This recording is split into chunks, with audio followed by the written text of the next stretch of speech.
Hi all, இன்றைக்கி இலையடை எப்படி செய்யலான்னு பார்க்கலாம் வாங்க. ஃபஸ்ட்டு அதுக்கு கொஞ்சம் பாசிப்பருப்பை வேக வச்சு எடுத்து வச்சுக்குவோம். அப்புறம் ஒரு சூடான பேனில் நாட்டு சர்க்கரை, அதுக்கப்புறம் கொஞ்சம் தண்ணி ஊற்றி அதை நல்லா கிண்டி விட்டுக்கோங்க. கொஞ்சம் நுரைச்சி வர டயத்தில் நம்ம ரெடி பண்ணி வச்சுருக்க பாசிப்பருப்பை உள்ளே சேர்த்துக்கோங்க. அதையும் நல்லா கலந்து விட்டதுக்கப்புறம் கொஞ்சம் நல்லா கெட்டியாகட்டும். அதுக்கப்புறம் அதோட நீங்கள் துருகி வச்சுருக்க தேங்காவையும் மிக்ஸ் பண்ணிக்கோங்க. இப்போ எல்லாத்தையும் சேர்த்து நல்லா கலந்து நல்லா கொதித்து ஓரளவுக்கு கெட்டியாகிற அளவுக்கு அதை நல்லா கிளறி விட்டுக்கோங்க. ரொம்ப கெட்டியாகிக்க வேணாம்.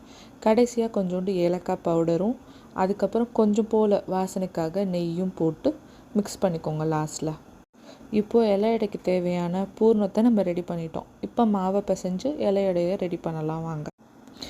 இடியாப்ப மாவை கொஞ்சம் இலகுவாகவே பிசைஞ்சுக்கோங்க. ரொம்ப கெட்டியாக இருந்தால் இலையடை ரொம்ப ஹார்டாக இருக்கும். ஸோ கொஞ்சம் இலகுவாக இருக்கட்டும். இப்போ கொஞ்சோண்டு மாவு எடுத்து அதை அழகாக இலையில தட்டி வச்சுக்கோங்க. இதுக்கு எண்ணெய் எதுவும் தொடரணும்னு அவசியம் கிடையாது. நீங்கள் தண்ணி வச்சு அதை நல்லா பரப்பி வச்சுக்கலாம். நடுவில் பூர்ணம் அதில் வச்சுக்கலாம். இப்போ நீங்கள் நடுவில் பூர்ணத்தை வச்சு இலையை மடித்தா போதும். கார்னர்ஸ்லாம் அதுவாகவே ஒட்டிக்கிறோம். மேலே இப்படி லைட்டாக ப்ரெஸ் பண்ணுங்கள். உள்ளே இருக்க பூரணம் வெளியே வராமல் நீங்கள் லைட்டாக ப்ரெஸ் பண்ணிவிட்டு 15 to 20 minutes மிதமான சூட்டில் வச்சு எடுத்தால் உங்களோட இலையடை ரெடி ஆயிரும். வாசனையோடு சாப்பிட சூப்பராக இருக்கும். ட்ரை பண்ணி பார்த்துட்டு எப்படி இருக்குன்னு சொல்லுங்கள்.